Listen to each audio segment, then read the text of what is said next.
Daily taste the daily పంపమని ఇటు మొత్తంగా ఎన్నికైనటువంటి గ్రామ సర్పంచులను అదేవిధంగా ఆ కోఆర్డినేషన్ చేసేటువంటి అధికారులు కూడా ఈ సందర్భంగా విజ్ఞప్తి చేస్తా ఉన్నాం.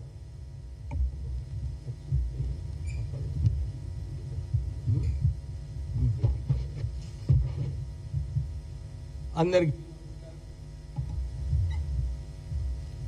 ఇప్పుడే సోదరుడు పొన్నం ప్రభాకర్ గారు చెప్పినట్టు ఈ తెలంగాణ ఫార్మేషన్ డే సందర్భమున కాంగ్రెస్ పార్టీ అనేకమైన ప్రజలకు ఉపయోగపడే కార్యక్రమాలు తీసుకోవడం జరిగింది.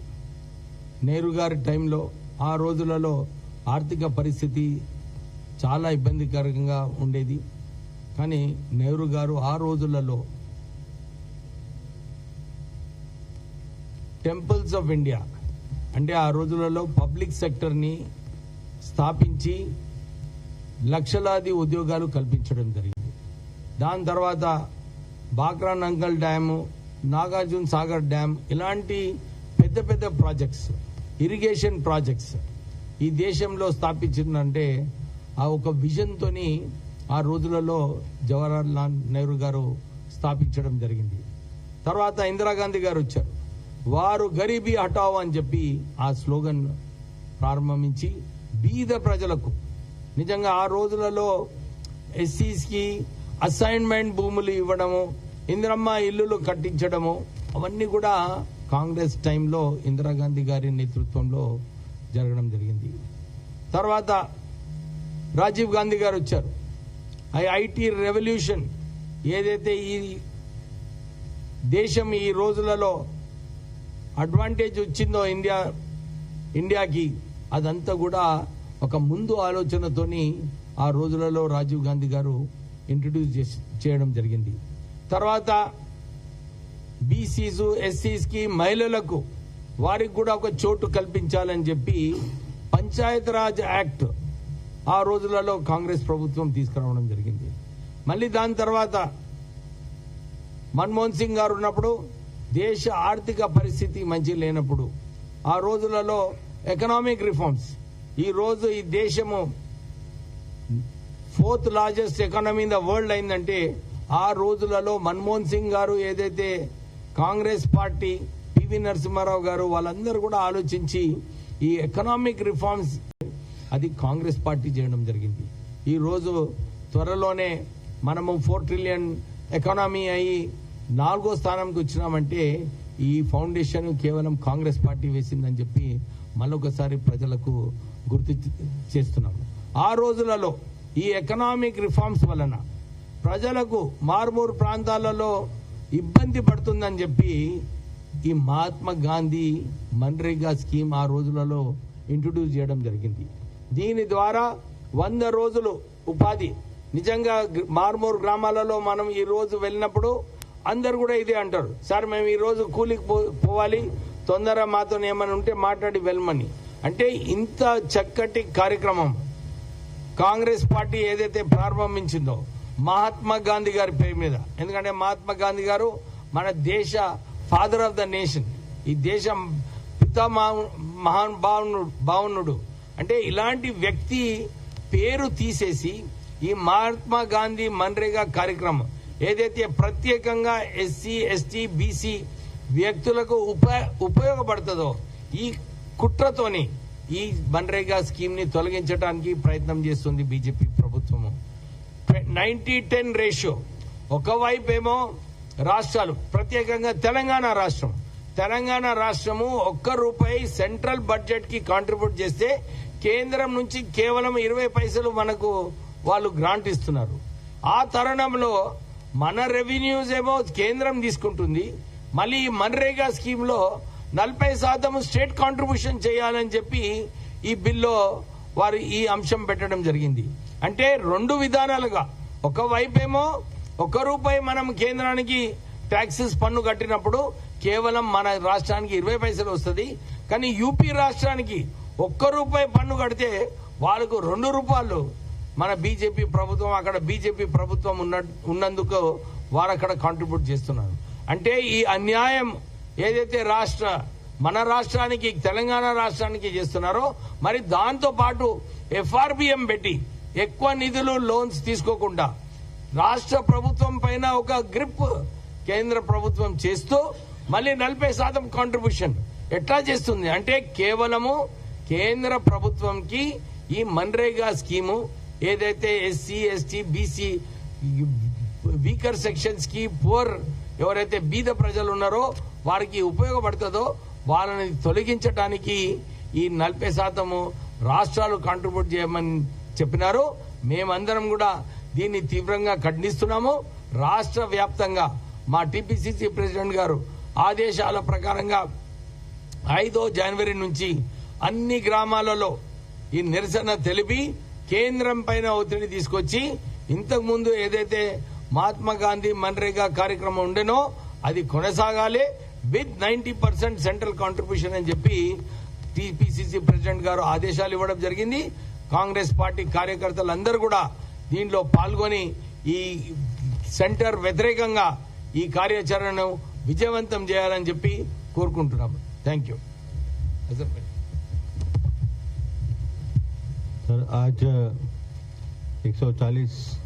141 साल कांग्रेस फॉर्मेशन होके हुआ है.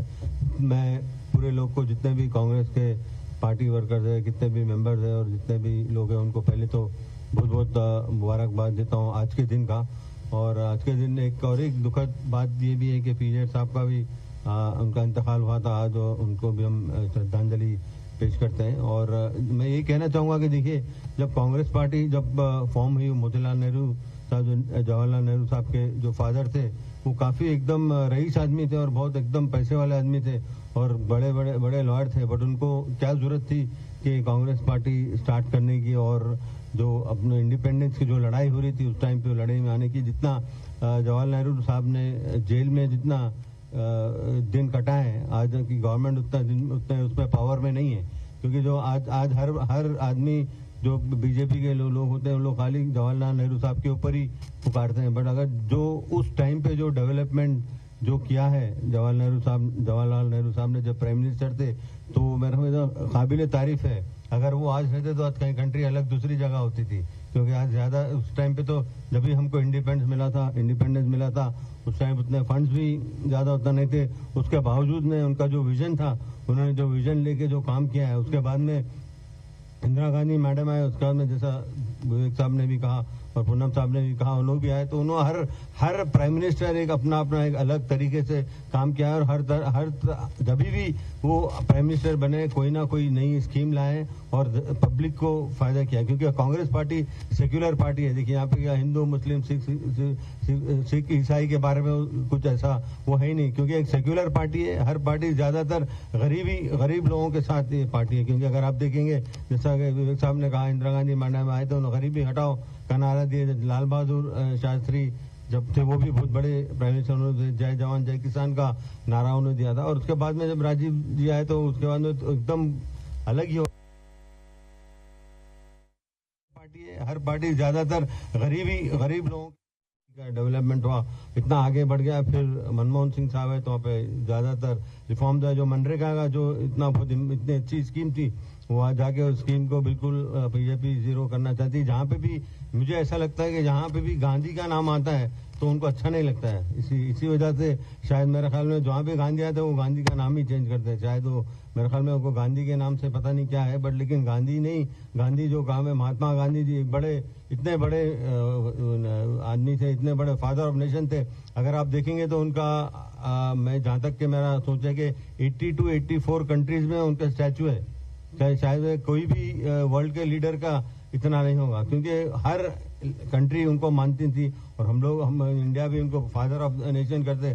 बट वो मनरेगा हटा के और ये कोई दूसरा नाम लगाना मेरे ख्याल में बिल्कुल गलत है. और जितना भी जो पहले की जो हिस्ट्री है वो मिटाना चाह रहे हैं. बट लेकिन जो कांग्रेस की जो हिस्ट्री है मिटाना बहुत मुश्किल है और नामुमकिन है. क्योंकि जितना कांग्रेस पार्टी ने सैक्रिफाइस दिया है कंट्री के लिए और जितना कांग्रेस पार्टी ने किया है तो शायद मेरे ख्याल में कोई भी नहीं इतना क्या है. बट लेकिन हम फाइट करेंगे. हम इंशाल्लाह हम राहुल गांधी के अंडर और सोनिया मैडम, प्रियंका जी और अपना वेणुगोपाल साहब है और हमारे सब में सीनियर लीडर खड़गे साहब के अंडर हम लोग काम करेंगे. और हम लोग बिल्कुल देश के लिए काम करेंगे। और जितने भी बहुत बड़े बड़े लीडर और आ चुके हैं, खान अब्दुल गफ्फार खान भी थे, शोएबुल्लाह साहब भी थे, और जितने बहुत से बड़े लीडर थे, उसमें सरदार वल्लभ भाई पटेल के बारे में वो बोलते हैं, वो भी कांग्रेसी थे, उन्होंने ही आरएसएस के लिए उन्होंने बैन किया था। तो ये सब चीजें देखिए उसको बताना चाहिए, क्योंकि जो हिस्ट्री में है उसको तो हटा नहीं सकते, जो हुआ है वो वेल डॉक्यूमेंटेड है। तो मैं ये आपसे यही कहूंगा कि हम आज बहुत खुश हैं कि हमारा आज 141 डे कांग्रेस पार्टी का फॉर्मेशन, 141 एक सब में कोई पार्टी जब इंडिपेंडेंस जब हुआ, कोई दूसरी पार्टी तो थी नहीं, तो कांग्रेस पार्टी ने इंडिपेंडेंस दिलाए। तो और जो भी करेंगे कांग्रेस पार्टी करेंगे, इंशाल्लाह हम जरूर अच्छा करेंगे। जो हमारा जो विजन भी है, अभी परसों थोड़ा तेलंगाना जो समिट हुआ था उसमें हमारे रेवंत रेड्डी साहब ने इतना जबरदस्त उनका विजन है 2047 का जो विजन है, बहुत जबरदस्त विजन है, हम उसके ऊपर काम करेंगे बिल्कुल। और जब ये देखिए आप जब विजन रखते हैं तो ये आगे जा सकते हैं। जैसा कि बड़े बड़े जो लीडर्स होते हैं उनका एक विजन होता है, जो विजन रीच करने के लिए वो ज्यादा मेहनत करते हैं। तो मैं हमारे सीएम साहब को भी बहुत बहुत मुबारकबाद दूंगा, और जितने भी काउंसिल ऑफ मिनिस्टर्स हैं उन लोग को भी, और जितने हमारे टीपीसीसी प्रेसिडेंट महेश गौड़ साहब है, और जितने भी कांग्रेस के यूथ के हैं जो लोग हैं, सब मिलके हम काम करेंगे और कांग्रेस पार्टी को आगे बढ़ाएंगे। और इंशाल्लाह आप देखेंगे कि 2029 में इंशाल्लाह कांग्रेस पार्टी जरूर आएगी।